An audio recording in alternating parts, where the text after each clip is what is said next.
안녕하십니까. 안녕하세요.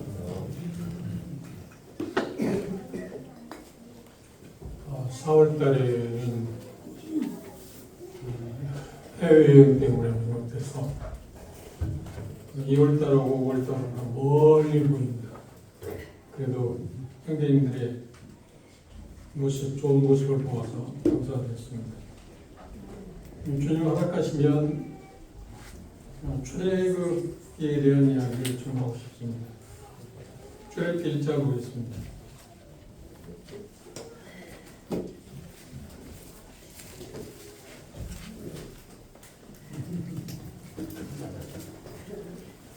오늘 출애굽기 1장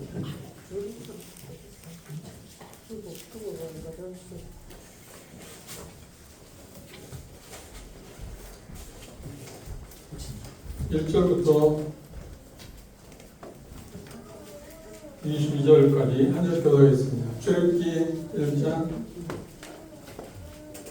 1절부터 22절입니다. 제가 먼저 출애굽기 1장 1절 읽겠습니다. 야곱과 함께 각기 권속을 데리고 애굽에 이른 이스라엘 아들들의 이름은 이러하니라.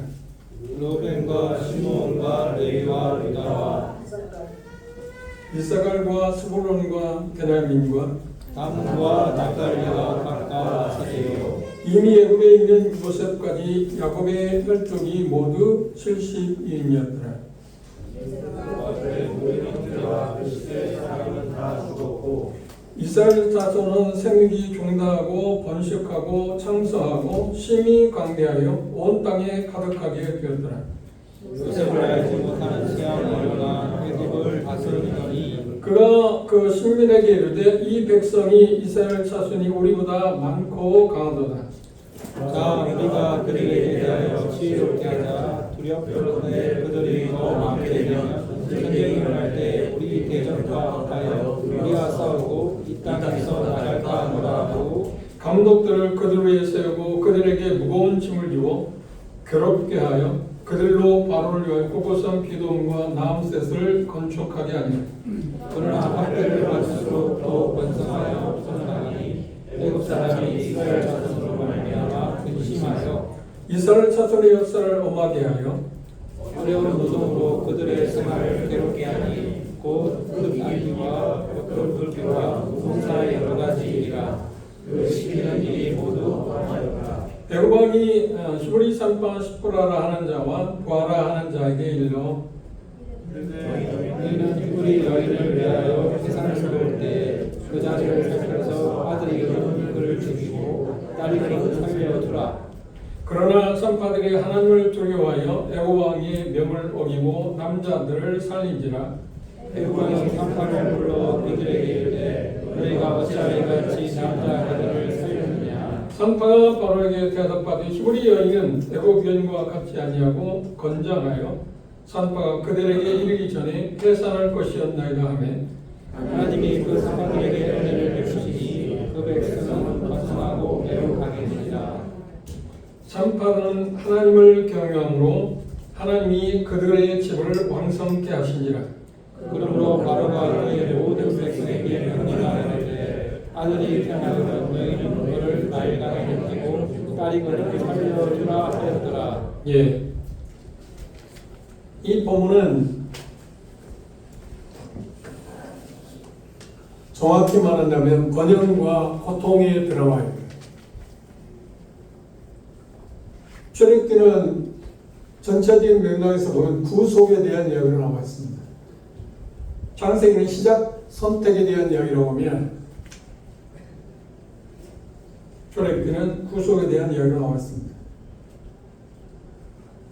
애굽에 있어서 이스라엘 백성들의 구원은, 그러니까 출애굽의 그 사항은 하나님께서 우리들에게 시대 후대 신약의 예수 그리스도를 통해서 구속을 통해서 어떻게 우리를 구원하셨는가, 그리고 어떤 삶을 원하시는가 하는 것들에 대한 모형, 어떤 상징적인 요소가 출애굽기에 많이 나와 있습니다.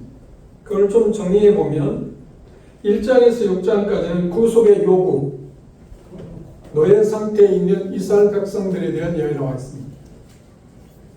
그 다음 7절에 11절은 구속자의 전능함, 애굽에 내려진 하나님의 그 이적들에 대해서, 기적에 대해서 나와 있습니다.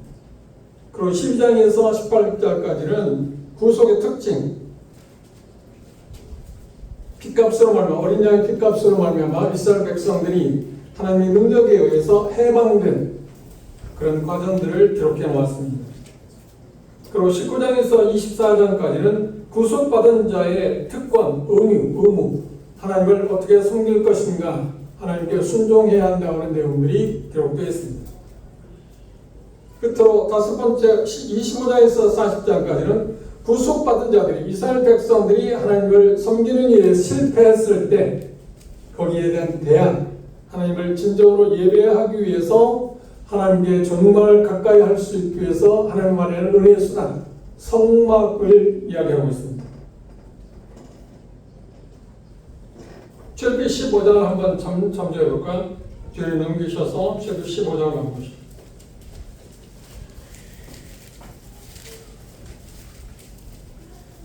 출애굽기 15장 13절 주목해 보시면, 주께서 그 구속하신 백성을 은혜로 인도하시되 주의 힘으로 그들을 주의 성결한 처소에 들어가게 하시나이다. 출애굽의 전체적인 그 역사의 모습을 본다 보면 하나님의 은혜가 내포되어 있는 구속에 대해서 언급을 하고 있습니다. 하나님 이스라엘 백성들을 애굽에서 건지셨을 뿐만 아니라 하나님의 사랑과 은혜로 그들을 하나님이 원하시는 가나안에 들어가게 하실 거라고 하는 것을 말씀하고 계십니다.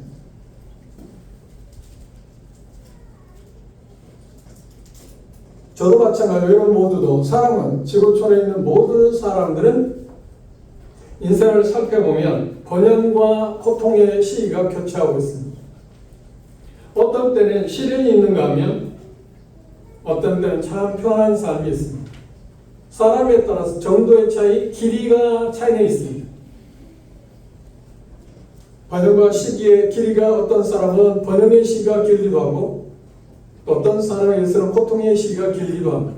반대로 어떤 사람에게는 고통의 시기가 짧기도 하고 번영의 시기가 짧기도 합니다. 사람에 대해서 다르긴 합니다.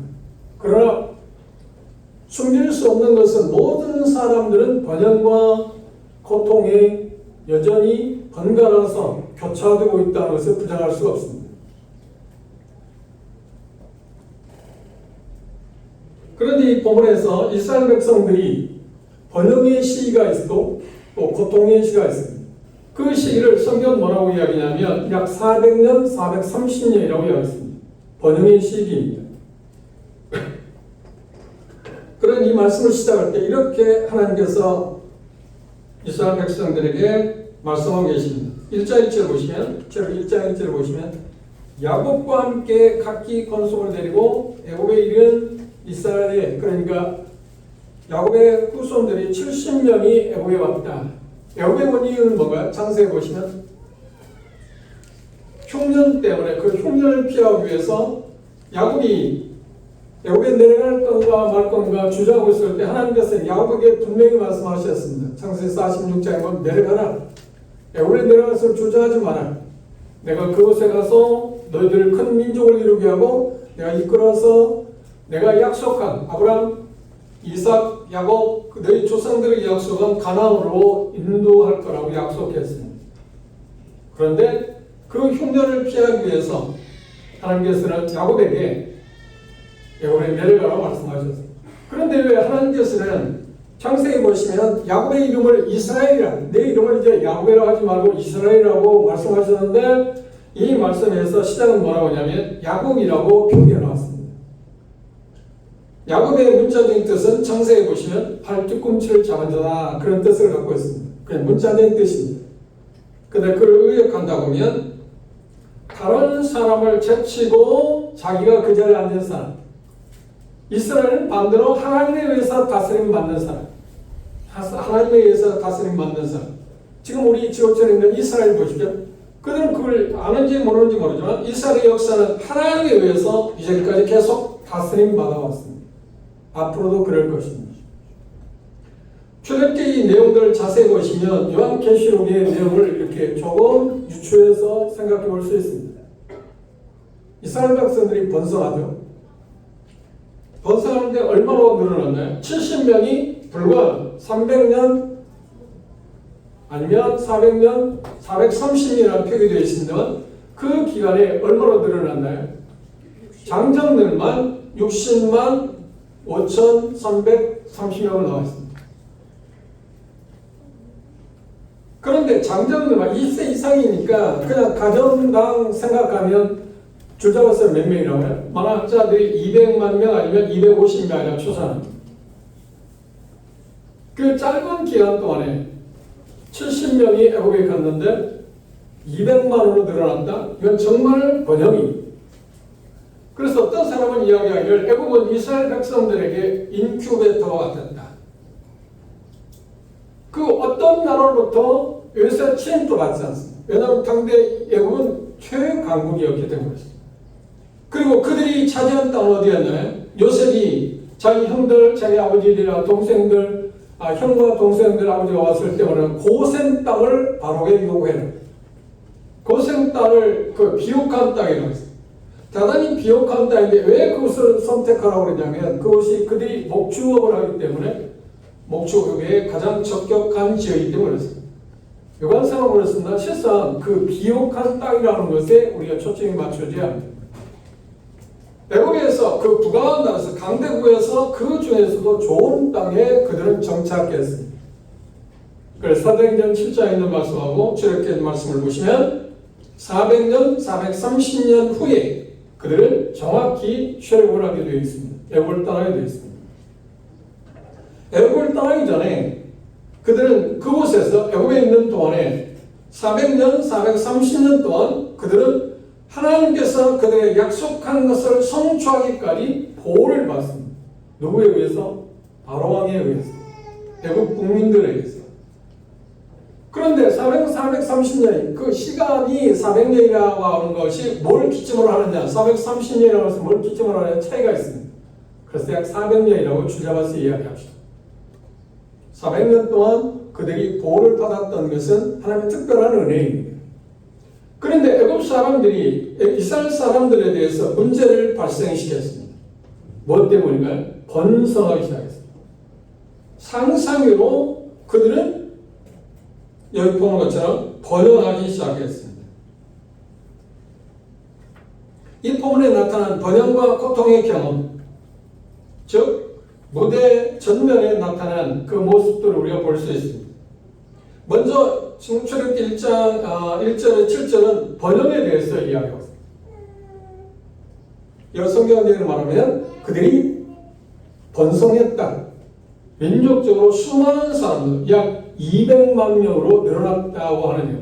한번 생각해요. 70명이 약 400년에 걸쳐서 200만 명이 늘어났다는 것은 기하급수적입니다. 상상할 수 없을 만큼 우리가 생각할 때도 상상할 수 없을 만큼 적이라고 생각하고 있는 애국 사람들은 더군다나 상상할 수 없을 만큼 광대했습니다.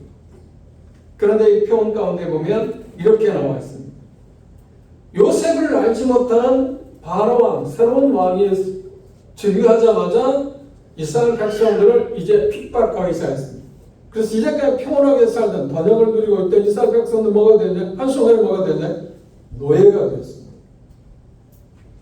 참 이상한 일입니다.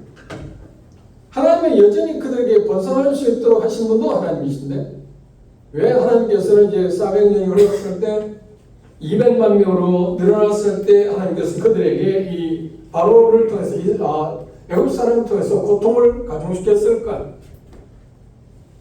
그것을 우리의 삶 가운데 교훈을 받았다면 왜 우리의 삶 가운데는 번영과 고통이 교차하는가?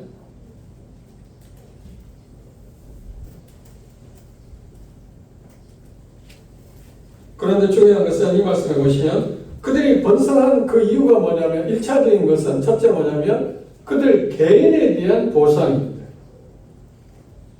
이스라엘 백성들이 이스라엘이라고 표현하고 있는 야곱의 후손들이 70명이 애굽에 내려갔을 때 그 전에 가나안에 살 때 그의 조상들은 어땠나요? 말할 수 없는 고통을 겪었습니다. 그래서 그것에 대한 보상으로 하나님께서 애굽에 내려갔을 때 그들에게 번영의 기회를 주었습니다. 그런데 그런 번영의 기회를 기회를 주었던 하나님께서 이스라엘 백성들에게 이제 고통의 시기를 가져오게 했습니다. 그 이유가 무엇일까요?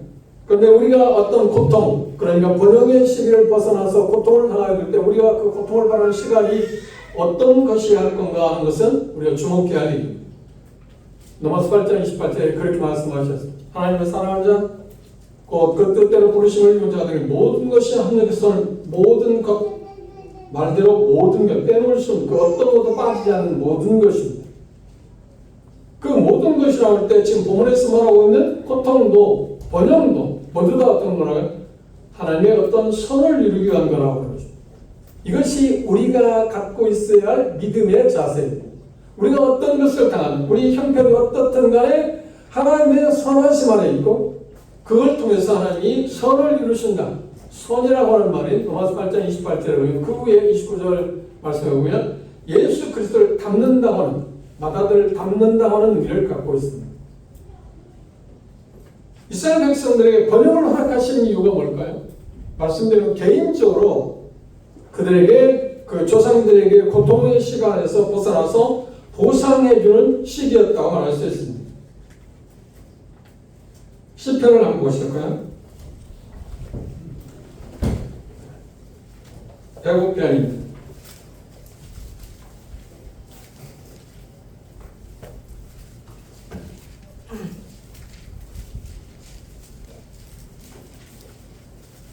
시편 105편 16절부터 보시면 이런 내용이 나와 있습니다. 그가 또 기근을 불러 그 땅에 임하게 하여 그 우려하는 양식을 다 끊으셨도다. 한 사람을 앞서 보내셨으며 요셉이 종으로 팔렸도다. 그 발이 착고에 성하며 그 몸이 수살에 매었으니 곧 여호와의 말씀이 응할 때까지. 이게 대단히 중요한 점. 하나님의 말씀이 응할 때. 하나님의 말씀이 응할 때가 무엇인가요? 이미 창세기에서 아브라함에게 하나님 약속하기를 네가 네 후손이 3대 4대 만에 애굽에서 다시 돌아올 거라고 약속한 그 말씀의 시기. 그 말씀이 저를 단련하였도다. 왕이 사람을 보내어 저를 방석하며 열방의 통치자가 저로 자유케 하였도다. 저로 그 집의 주권자를 삼아 그 모든 소유를 관리하게 하시고 임의로 백관을 제하며 지혜로 장로들을 교훈하게 하였도다. 이에 이스라엘이 애굽에 들어가며 야곱이 함 땅에 객이 되었도다. 여호와께서 그 백성을 크게 번성케 하사 그들의 대적보다 강하게 하셨으며 또 저희 마음을 변하여 그 백성을 미워하게 하시며 그 종들에게 교활하게 하셨도다. 출애굽기에 우리가 본문의 내용을 우리가 볼 수 있는 것은 뭐냐면 드라마 그 역사의 내용 가운데 보면 하나님께서 그들을 허락하셨다. 번성도 고난도 하나님께서 그렇게 하셨다. 그런데 이 본문에서는 시편은 뭐라고 말하고 있냐면 하나님께 그렇게 하신 이유가 뭐냐면 하나님의 말씀을 이루기 위해서. 다른 표현을 한다면 하나님이 약속한 약속의 시간이 되었기 때문에 약속을 성취하기 위해서 그렇게 하셨다. 번성의 시간을 끝내고 이제 고난의 시기가 돌아오게 한 이유가 바로 거기에 있다고 했습니다. 번성의 시기에서 번영을 누리고 있을 때 이스라엘 백성들에게 그런 개인적으로는 보상이 있었고 민족적으로는 뭐가 있었을까요? 하나님께서 이스라엘 백성들 민족적으로 약 400년 동안 그렇게 번영을 누리게 한 이유가 뭘까요? 이게 대단히 중요합니다. 그것은 다음 하나님의 말씀을 이루기 위해서 하나님께서 이스라엘 백성들을 번성케 했습니다. 그런데 이스라엘 백성들은 그건 정확히 말하면 뭐냐면 가나안 땅으로 되돌아가게 하는 것입니다. 그런데 이스라엘 백성들이 지금 400년 동안 번영을 누리고 있을 때 그 생각을 했을까요? 누가? 애굽에서 살면 400년 동안 번영을 누리면서 후손, 조상들도 마찬가지고 지금 현재 이 출애굽 시기에 살고 있는 사람들도 마찬가지로 가나안을 생각하고 있는 사람이 있었을까요? 아니요, 없었습니다. 왜요? 애굽의 번영은 그들에게 어떤 싸움을 이뤘을까요? 아, 우리가 이곳에 살 것이다. 하나님께서 우리에게 주신 약속의 땅이 이 땅이다. 번영을 누릴 때 그들의 가나안에 전혀 생각하지 않았습니다. 하나님께서 이스라엘 백성에게 그 조상 아브라함과 이삭, 야곱에게 약속한 땅은 어디인가요? 애굽이 아닙니다. 가장 기름진 땅, 고센 땅도 아닙니다. 신명기에서 말하고 있는 것처럼 산과 골짜기가 있는 땅이라고 하는 가나안 땅. 애굽은 대표하는 것이 뭐냐면 나일강. 애굽 사람들은 온전히 그들의 삶을 살 때 나일강을 의지하고 살았습니다. 그래서 그들은 많은 신들을 갖고 있었지만 그 중에서 특별한 신이 하나 있었는데 뭐냐면 나일강을 섬기는 신이 있었습니다. 그러니까 애굽 사람들의 생각은 뭐냐면 이 땅을 바라보고 살았습니다. 하늘을 바라볼 필요가 없었습니다. 왜냐하면 그들의 삶을 살아가기 위해서 나일강이 자기들의 삶의 모든 것을 충족시켜주고 있었기 때문이었습니다. 그 문화에서 그 당시에 이스라엘 백성들이 기근을 말미암아서 애굽에 내려갔을 때도 그 지역에 많은 나라들이 다 흉년 때문에 어려움을 겪었지만 애굽은 어땠나요? 아니요. 전혀 그 흉년에 대해서 별 문제가 없어요. 물론 요셉이 정치를 잘함으로 말미암아서 그걸 방비를 잘한 것도 사실입니다만 나일강의 덕분에 그들은 그 문제에 대해서 그렇게 크게 문제 삼지 않았습니다. 그러니까 애굽 사람들은 한마디로 말한다면 하나님을 바라볼 필요가 없습니다. 그 자기에게 주어진 환경, 자연 환경. 다시 말해 애굽 사람들이 자기가 생각하는 나일강 신이 자기들을 돕기 때문에 자기들은 아름답게 그 어떤 나라도 강대국이 될 수 있다고 생각하고 살았습니다. 그러나 이스라엘 백성들이 하나님이 약속한 가나안 땅은 어떤가요? 하나님만 바라봐요. 하나님의 도움이 없이는 그들이 살아갈 수 있는 땅이 아닙니다. 그래서 신명기에서 말씀한 그 땅을 뭐라고 하냐면 물론 그렇게 표현하기도 합니다. 젖과 꿀이 흐르는 땅이다. 그건 쉽게 말하면 표현상에 그러니까 하나님께서 우리 인간과 대화하기 위해서 표현하는 그 방법 가운데 과장법입니다. 그렇게 아름답다고 하는 얘기 실제적으로 그 땅이 그렇게 아름다운 땅인가요? 현재도 여러분들이 성지 순례 가보시면 알겠지만 어느 지역만 좋은 땅이지 나머지는 다 광야입니다. 그런데 그 당시는 어땠을까요? 더 말할 수 없이 형편없는 땅이에요. 그런데 그 땅을 하나님께서는 아브라함에게 그의 후손들에게 이 땅이 내가 너에게 주겠다고 말씀하셨어요.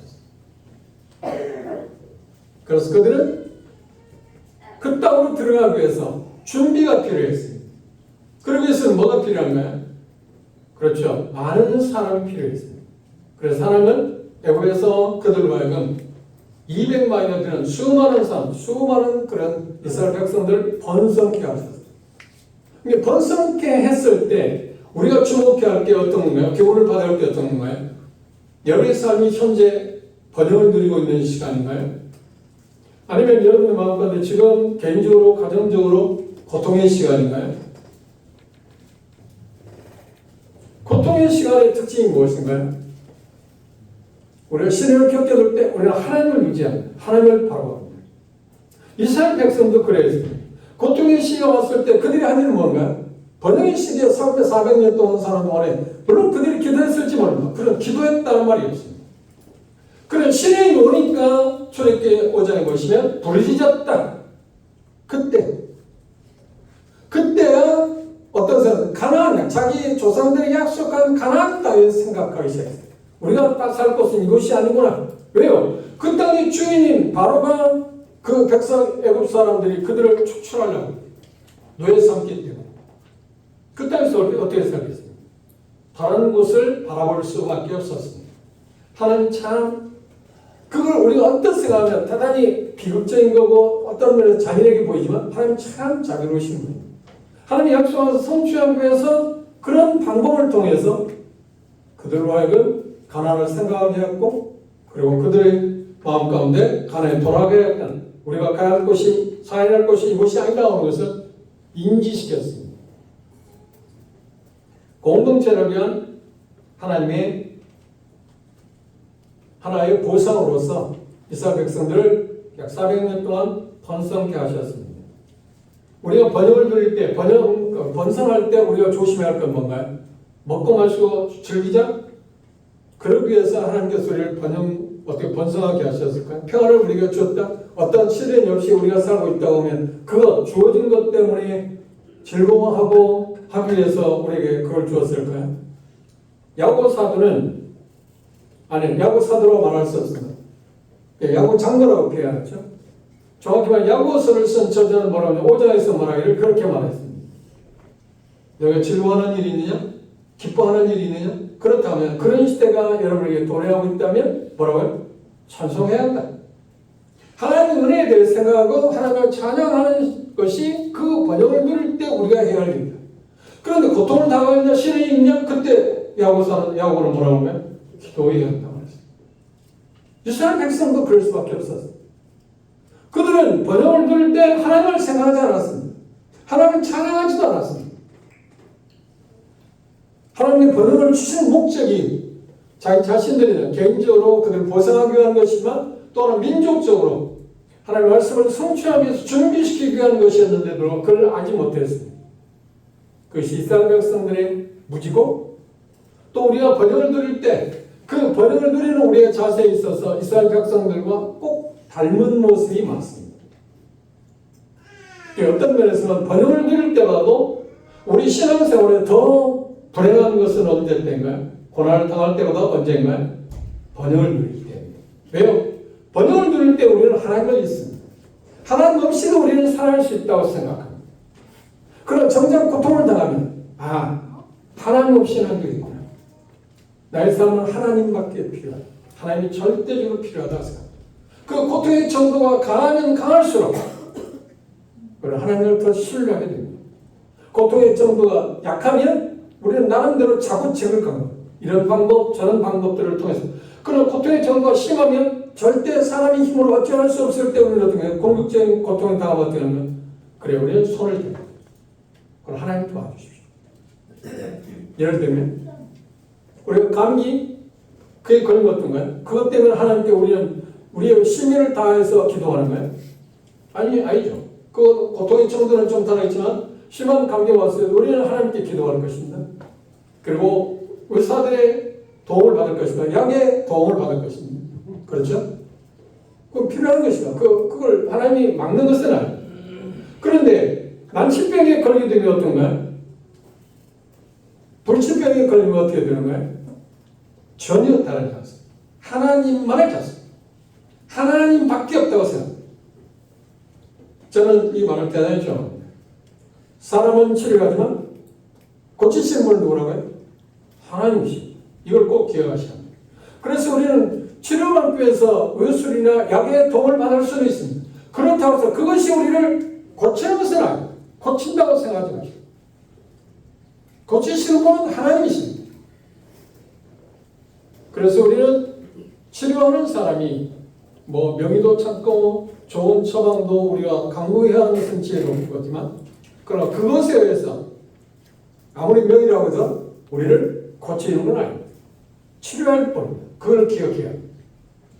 저는 그 말을 대단히 좋아합니다. 우리가 그 자세, 심한 고통을 당하게 될 때 우리는 하나님을 의지할 수밖에 없습니다. 그러면 하나님께서 이 말씀을 자세히 보시면 왜 400년 동안 이스라엘 백성들을 지금 애굽에서 인큐베이터처럼 그들을 기르셨을까? 번영하게 하셨을까요? 그 이유는 아까 말씀드린 것처럼 두 번째로 말하는 민족적으로 그들을 준비시키기 위한 것입니다.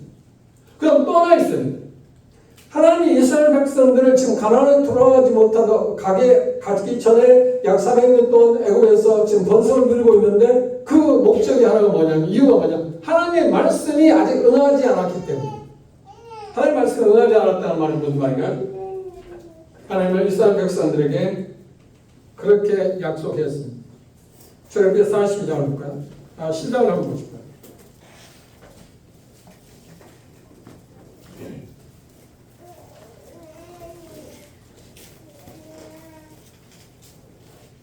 (40절입니다)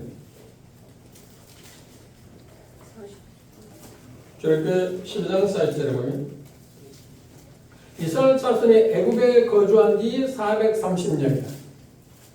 사도행전 7장에 보면 400년이라는 표현이 있습니다. 그러니까 그걸 어느 기점으로 따라서 기점을 어느 것으로 잡냐에 따라 430년이 될 수 있고 400년이 될 수 있습니다. 성경에 문제가 있는 것은 말하는 건 아닙니다.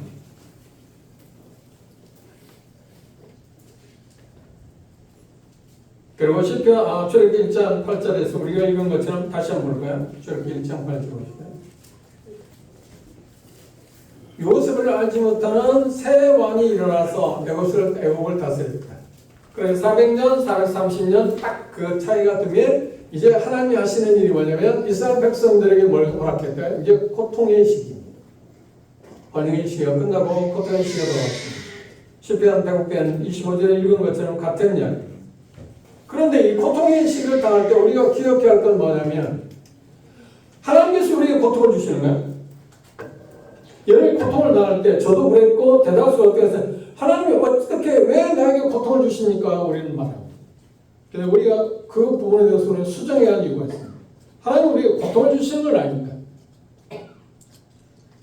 고통을 주는 대상은 당사자는 누구냐면 사단이 하나님이 허락하는 것. 하나님이 물론 허용하에 그게 주어지지만 고통을 직접 주시는 주는 것은 하나님이에요. 사단이. 하나 신뢰해 볼까요? 바울 사도도 그렇게 표현했습니다. 고린도후서를 한번 볼까요?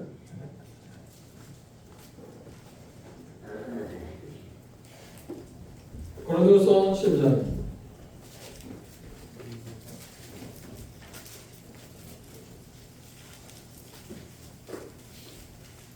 7절 말씀을 보겠습니다. 고린도후서 12장 7절입니다.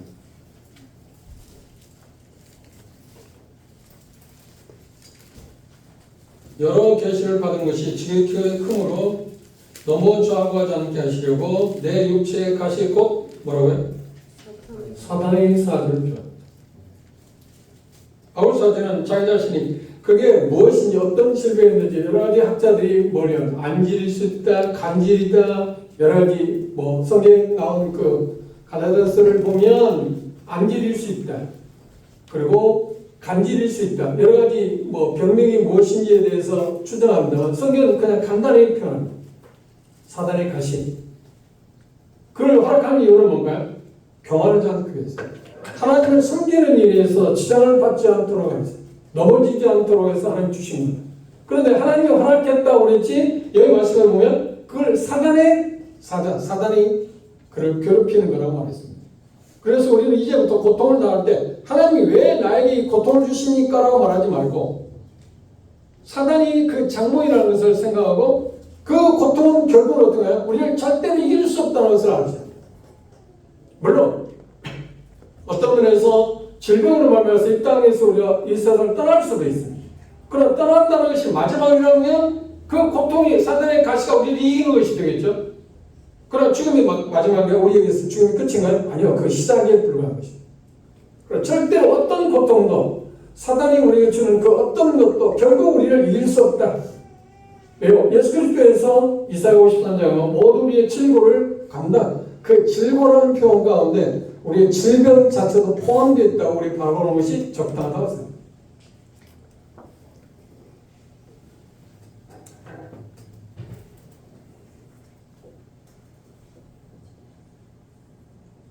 사단은 계속해서 이스라엘 백성들을 바로 왕이 나타나서 이스라엘 백성들이 보면 남자애들 다 죽이라고 했어요. 남자애들을 다 죽인다고 하면 누가 올 수 없다고요? 그렇죠. 아브라함의 후손, 아브라함에게 약속한 내 후손으로 말하면 모든 사람이 복을 받게 될 거는 즉 메시아 오는 것을 단절시키라고 했어요. 넓은 의미에서 미래적인 상황에서. 근데 성경 역사에 보면 여전히 이스라엘 백성들을 이 세상에서 없애려고 하는 장로인들이 많습니다. 다시 말하면 예수 그리스도에서 우리를 구속하기 위한 구주 되시는 예수님이 이 세상에 오는 것을 막으려고 하는 사단의 계략이 여러 차례 일어났습니다.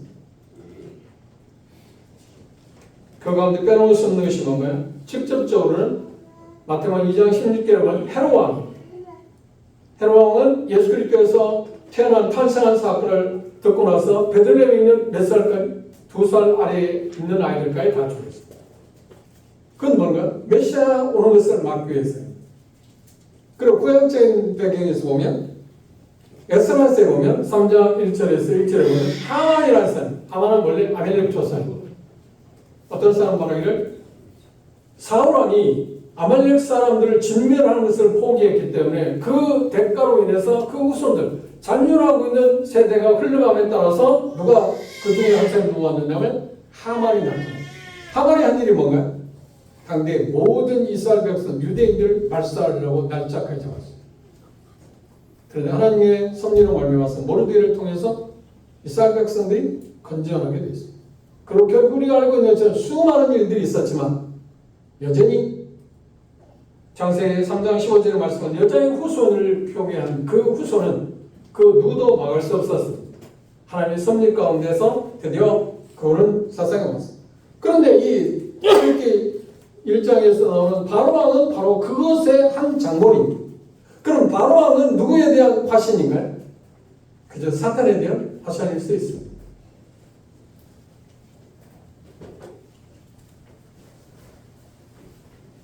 그럼 이스라엘 백성들이 지금 이제 고통의 시기가 와서 그 번영의 시간이 끝나고 고통의 시기가 왔는데 그 번영의 시기가 끝나고 고통의 시간이 왔는데 그것이 하나님께서 허락하신 이유가 빼놓을 수 없는 것이 뭐냐면 400년, 430년 시기가 될 때 하나님께서는 아브라함의 약속을 모르는 내 후손이 4대 만에 다시 네가 살고 있는 이 가나안에 오게 될 거야. 그걸 하나님이 성취하게 될 거라고 하나님은 약속한 일이 있습니다.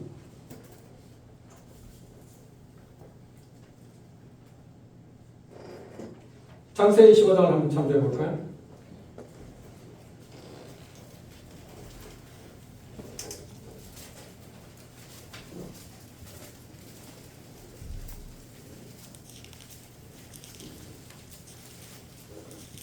창세기 15장 16절입니다. 내 자손은 4대 만에 이 땅으로 돌아오리니 이는 아모리 족속의 죄악이 관영치 아니하니 나타나지 않았기 때문이라고 했습니다. 4대 만에 드디어 이스라엘 백성들이 지금 아브라함에게 약속한 겁니다. 야곱도 태어나기 전입니다. 이삭은 지금 살고 있지만 그런데 약속하기를 뭐라고 하냐면 내 자손이 4대 만에 애굽에서 돌아오게 될 텐데 그 시기가 언제 나올 땐 가나안 족속들이 죄악이 관영함으로 말미암아 하나님의 심판의 시기가 될 때까지라고 말했어요. 그 시간이 얼마였다고요? 출애굽기에서는 430년, 사도행전에서는 400년을 말했어요. 번영의 시간이 끝나고 고통의 시기가 하나님 주어진 것은 이 하나님의 생각지도 않은 그 섭리, 하나님의 은혜의 계획에 포함되어 있었습니다.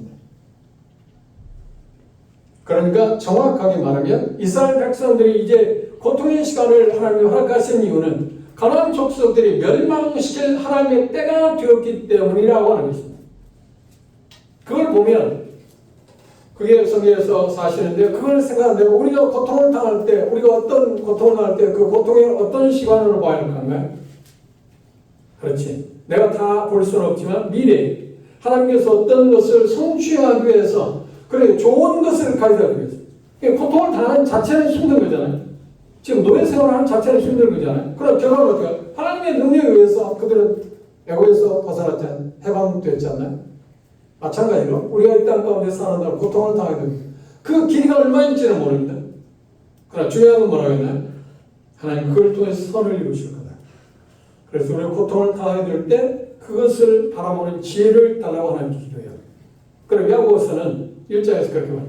너희가 시련을 당할 때 그 고통이라고 말할 수 있습니다. 그것은 모든 사람에게 동일하게 오는 거다. 피할 수 있는 것도 아니다. 누구도 피할 수 없다. 그런데 그것이 우리에게 주는 의미가 무엇인지를 알기 위해서 우리에게 필요한 게 뭐냐면 지혜다.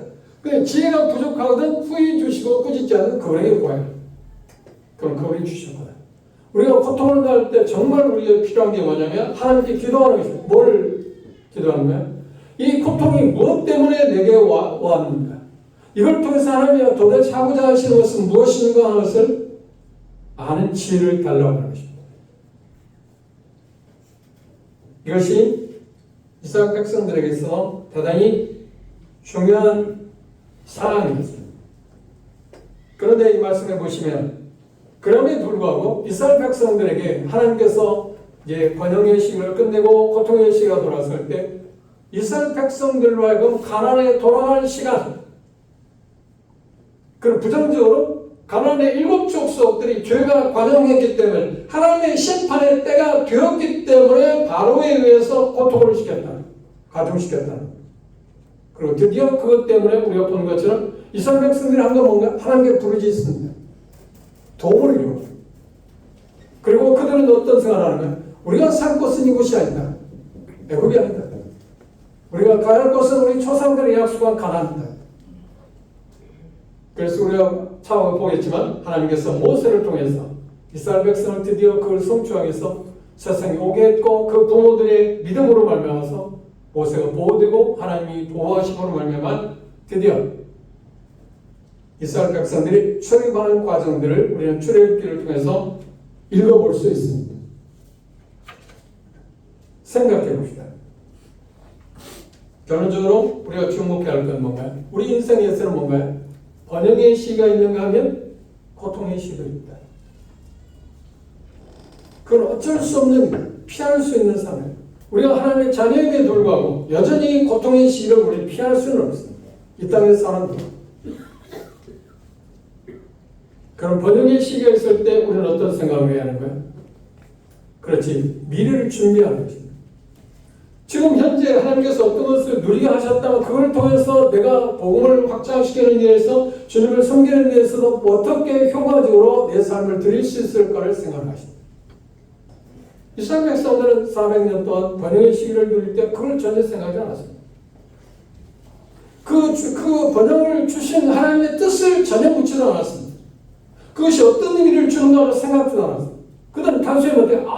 하나님이 우리를 사랑하심으로 말미암아 우리가 이곳에 계속적으로 살도록 하기 위해서 우리를 번영의 시간을 주었다고 생각했을지도 모릅니다. 이 이스라엘 백성들의 어리석음 그것이 저나 여러분의 마음 가운데 있을 수 있습니다.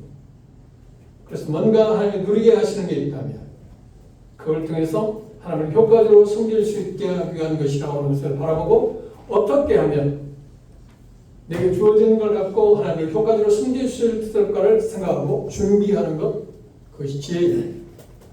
반대로 부정적으로 고통의 시간이 오게 될 때 우리가 생각할 건 뭔가요? 그 고통이 절대로 우리를 짓누를 수 없다.